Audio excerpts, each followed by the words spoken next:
নিজের বিরুদ্ধে 10টা মামলা, এর মধ্যে হত্যা মামলা, ডিজিটাল সিকিউরিটি অ্যাক্টের মামলা। কই, আমরা তো ভয় পাইনি। কিন্তু মেজরিটি পিপল যারা এখন খুব গলা উঁচু করে কথা বলে না, তাদের 15 বছরের হিস্ট্রিটা টেনে দেখেন, হয় মিউ মিউ করতো, না হলে পুরা বোবা ছিল। দুঃখজনক হলো এখন বট অ্যাকাউন্ট আছে।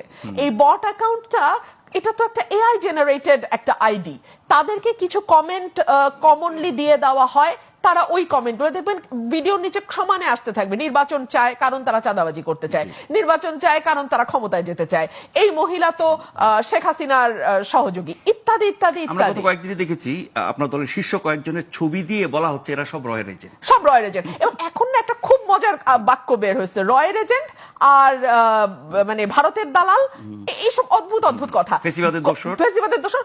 15 বছর যদি ঘরের কোনায় লুকায় না থাকতো এই দেশের মেজরিটি, তাহলে শেখ হাসিনা হয়ে উঠতে পারতো না।